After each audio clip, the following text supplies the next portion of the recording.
Hi, I'm Beck Lane, and this is Catalyst and Company. Catalyst and Company, where we're catalysts in each other's lives as well as our own, and we work at being something or other, the artists we've always wanted to be. As you may be able to see, for the first time in 20 years, I can smile.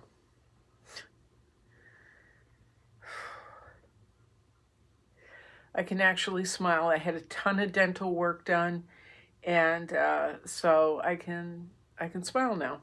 What you didn't see in past videos for the last,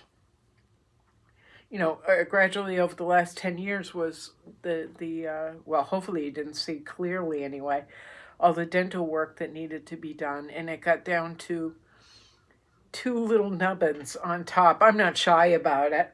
I mean, this shit happens, but two little nubbins on top. Uh, and, but I also had been dealing with pretty severe fevers and blood infections for the past almost 2 years. I tell people a year and a half, but it's been 2 years. And I've been on antibiotics because I've had thrush and all this stuff going on. But it was the blood infections that were the worst. Luckily, I mean, I'm so grateful and so fortunate to be able to say it's been 2.5 weeks and the fevers are, I'm still on it. I'm on really strong antibiotics, but the fevers are gone and I can eat. I actually have been able to eat crackers for the first time in a long time. I had walnuts last week, which, if you don't have dental problems, is kind of, you're going to roll your eyes. But it's been so significant. The breakage and the loss has been so significant. I just didn't want to do videos anymore. Plus, the world is on fire. But I'm taking this opportunity to hopefully lift my spirits a bit and hopefully provide a connection for people, because I'm not exactly the most positive person in the world. I tend to be fueled by bitterness and rage. But because I can smile, I may be able to offer something to somebody who needs it. Now, what's going on in the United States right now is incomprehensible. And I'm sitting here in my little space,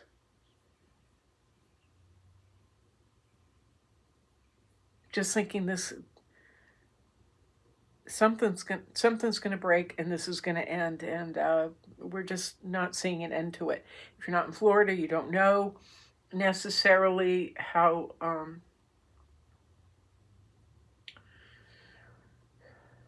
bizarre and slightly dangerous things have gotten. We now have open carry. I didn't mean to do an update on how horrible the world is, but here we are. We now have open carry. The governor has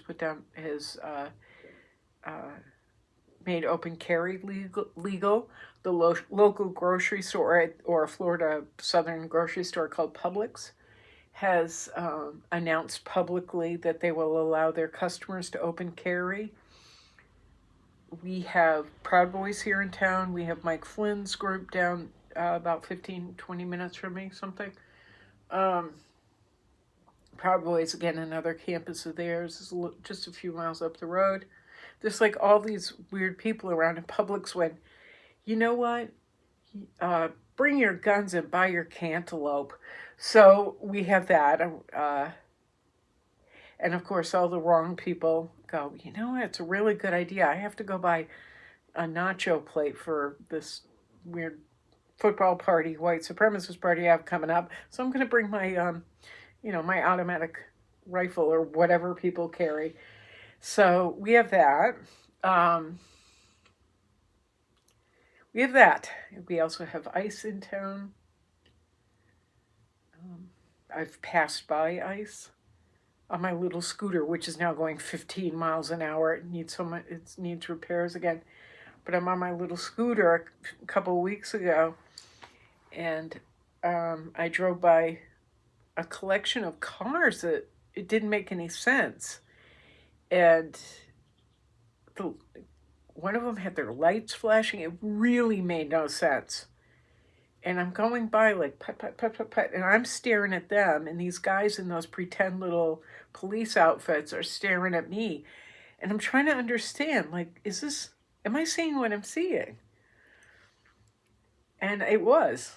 They've been spotted not only right here, actually at an elementary school here in that's surrounded by a small Hispanic community, or people that are renting, Hispanic people that are renting homes, but also in various parts of the city. Not a large contingency. They're not making a lot of noise because this is a red city and they don't want to do that yet.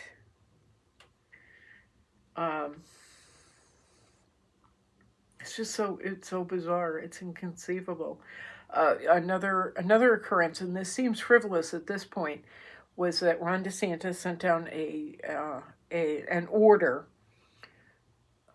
saying that all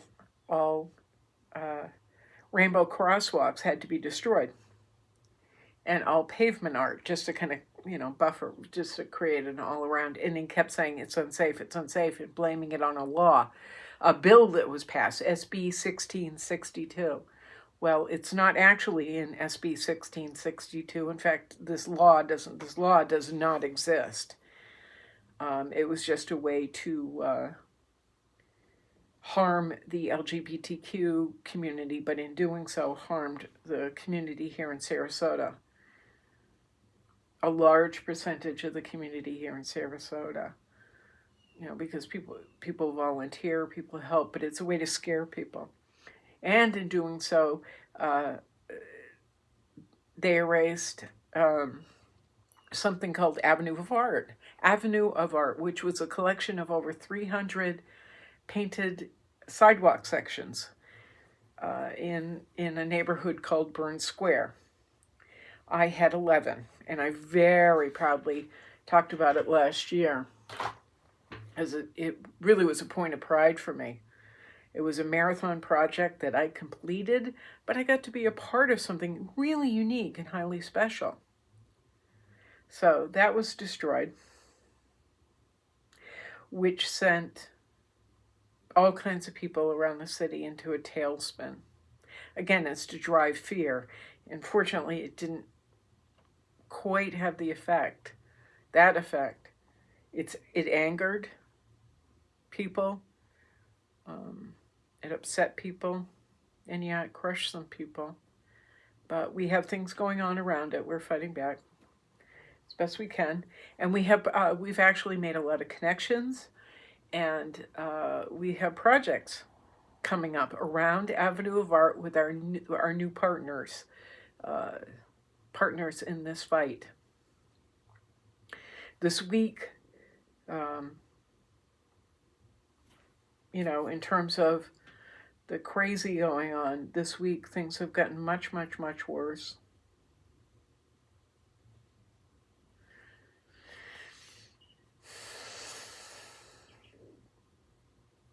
So I'll tell you what I've been doing, though, as an artist.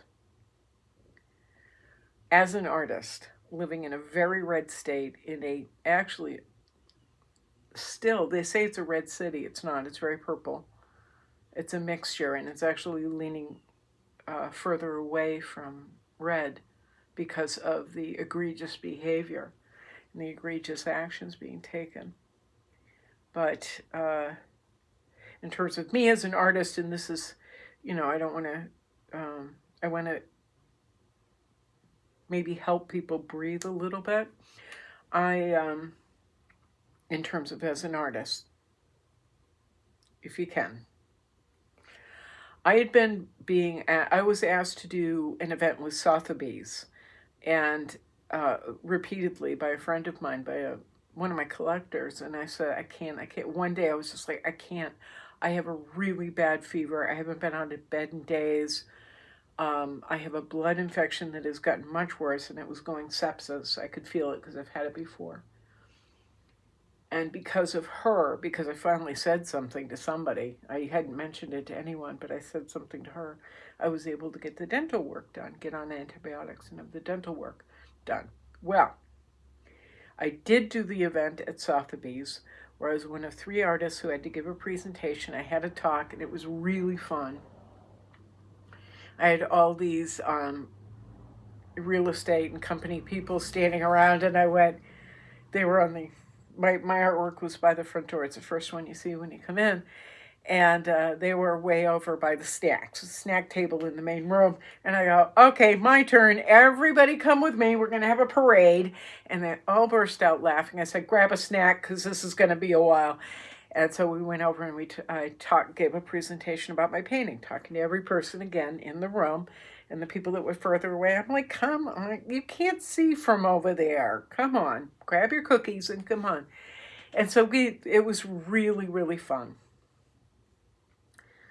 And that's going to be a perpetual thing, my artwork being with not only this office, but also it's been submitted to the Sotheby's, some of it. Like the Sotheby's, because I'm that fancy. But at that thing too, I ended up talking with my gallery, Chasen Galleries, who I haven't spoken to for a while. And we decided, we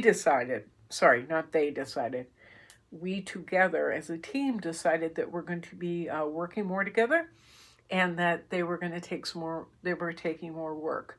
So they did. They took 4 of my boys on hobby horses, and one of the portraits I did of John Sims, the mathematician here in town who died, I think 3 years ago, this December 11th. They're also going to be taking, you see the tiny portraits in back of me, they're going to be taking those as well, and I'm building a whole collection, another portfolio around them. And within this miniature portrait collection, I'm expanding the Frida Kahlo portraits, because I never finished the 55 Frida, or I hadn't finished the 55 Frida portraits. A few years ago, I had people that got super funky, and I ended up with one stalker, and I had to stop we're getting going on those again. I think I've finished 2 or 3 more. I'm going to start more and more. I think we're either up to number 42 or 43. But they're going to be miniatures, and they're miniatures on torn, unstretched, distressed canvas, which means I'm like taking steel wool and sandpaper and doing this. And I didn't think anybody would be interested, but Chasen is. Normally they carry highly finished, polished artwork, and this time the owners were here going, oh my God, I love those. So we're doing that. And also they're mounted on board that I've painted and hand carved and stained myself with my little hands. And then they're tacked on using upholstery tacks. I love antique upholstery tacks, or antique looking. So they're just tacked up. And the reasoning is because right now we want to feel human. And we want to feel the human touch. AI is so popular right now that it makes me sick. I hate that it's actually seen as a tool that people need. It's just laziness on top of laziness. And what I want is human touch. I mean, it's given people the ability to kind of create stuff, but it's like paint by numbers, only using your phone or your computer. It's just, I tend to go, this is the most popular thing, so I'm going to go way over there and do the exact opposite. Now, that reminds me too that I did an interview the other day, and I'll post a link to it. And we actually talk about that. We talk about going in the opposite direction. So I'm going to post a link to that. It was done with Chasen Galleries, with their new social media manager, and guy named James. He lives in North Carolina. We did a Zoom call interview, so that was pretty cool. But there's been a lot of interviews around Avenue of Art. There's been a lot of interviews, or a number of interviews about different things. But yeah, lots going on, and still, we're still trying. We're still trying, right?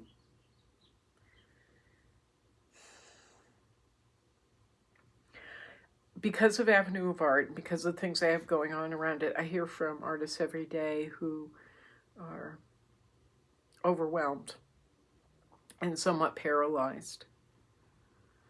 And although yesterday I was pretty paralyzed by fear and that just, we were hit with a barrage of horrible thing after horrible thing coming out of Washington. So I ended up pretty paralyzed, even though I tend to turn off my phone now, for the most part.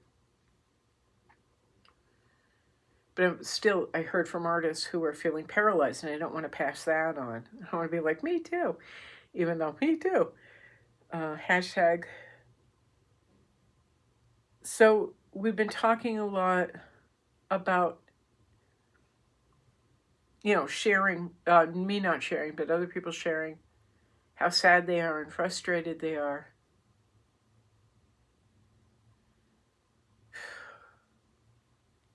And I should probably just talk to a mirror and say, you know what? It's okay to eat ice cream today and lay in bed. It's okay.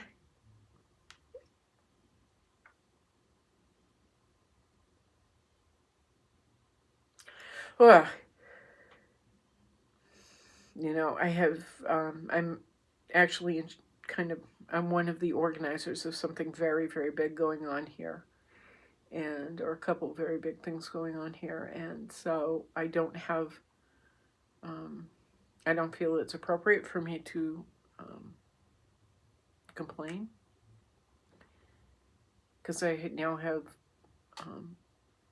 people that want to feel like they're moving in a direction. So I just say to people, what did you accomplish today?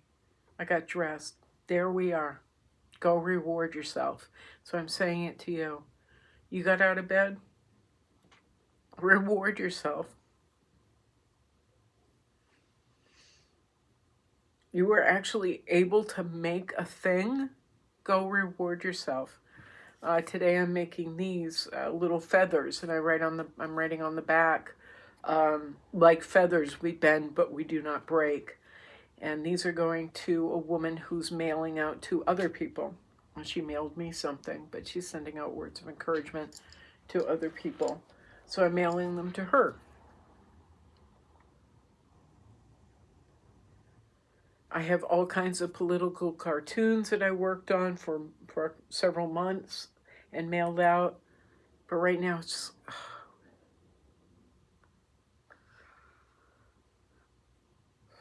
I just don't have it in me. So we're going to do this. We're going to do the miniature portraits. So as always, let's find purpose. Let's find intent. Let's keep moving forward. Let's eat the ice cream. I left my coffee somewhere. Let's go drink the coffee. Let's get the haircut, which I finally got to. Because even in these small, seemingly meaningless acts, we are able to hold our own, hopefully inspire others, maybe not. Maybe it's just inspiring yourself for the next day to get up again and try again. In these small, meaningless acts that people may or may not see, you may find the strength to inspire someone else, who will then go on to inspire someone else, who will then go on to inspire someone else, to create, to have strength, to get out of bed.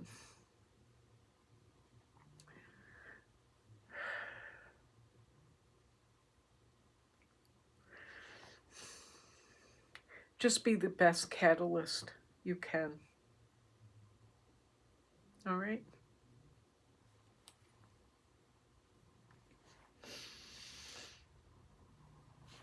Ciao.